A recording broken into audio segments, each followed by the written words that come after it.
Assalamualaikum warahmatullahi wabarakatuh. Baik, di sini saya Fitria Fernanita dari jurusan Bahasa dan Sastra Arab NPM 180301-2010.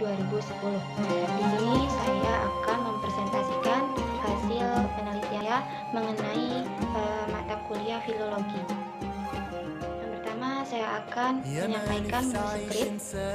Di sini saya akan memakai teori tentang kodikologi.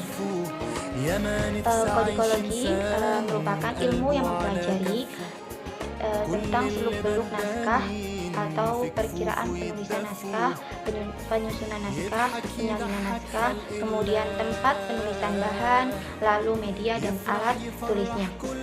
Bisa disederhanakan dalam penyusunan kodikologi. Yang pertama ada identifikasi buku, kemudian bagian buku, lalu tulisan buku, kemudian penjilitan, dan yang terakhir sejarah naskah.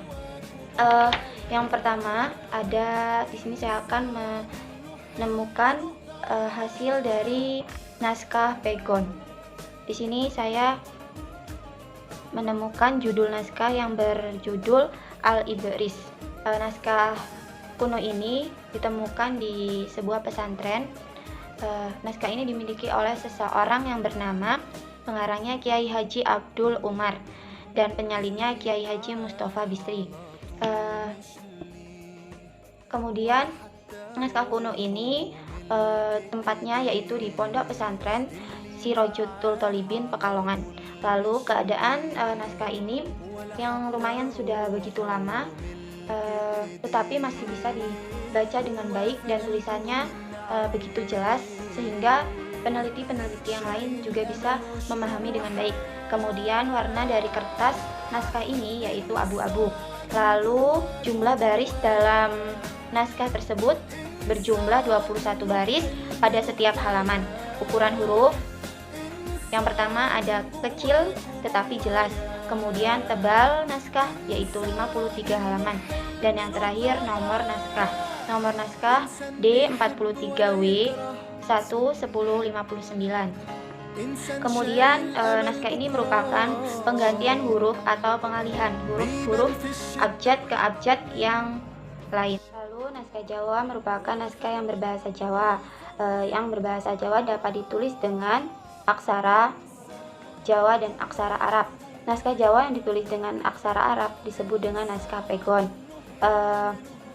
Aksara hurufnya dinamakan aksara Arab Pegon karena huruf Pegon disebut juga huruf gundil karena dalam huruf-huruf atau bacaannya tidak terdapat harokat tertentu. Pegon ini banyak dipakai di kalangan masyarakat di Jawa karena tidak memiliki tanda baca. Menurut Berhen, naskah Jawa tersimpan di Indonesia dan di Eropa sejumlah kurang lebih 19.000 buah. Masih ribuan lagi yang tersimpan dalam koleksi perpustakaan perseorangan, baik di luar negeri maupun di dalam negeri. Di Indonesia, naskah Jawa disimpan di Perpustakaan Nasional Republik Indonesia, Keraton Yogyakarta dan Surakarta. Kemudian dari penelusuran naskah yang dilakukan peneliti, naskah Jawa berhuruf atau beraksara Pegon banyak ditemukan di pondok-pondok pesantren dan menjadi milik perseorangan sehingga tidak tercatat secara resmi seperti naskah-naskah yang tersimpan di perpustakaan instansi tertentu. Kemudian naskah ini berbahasa Jawa. Biasanya Pegon ini yaitu berbahasa Jawa yang awalnya bahasa Arab kemudian diterjemahkan dengan bahasa Jawa yang disebut dengan naskah Pegon. Biasanya naskah ini digunakan dan disimpan khusus untuk pembelajaran para santri-santri yang ada di Jawa khususnya. Demikian kurang lebihnya saya mohon maaf. Wassalamualaikum warahmatullahi wabarakatuh.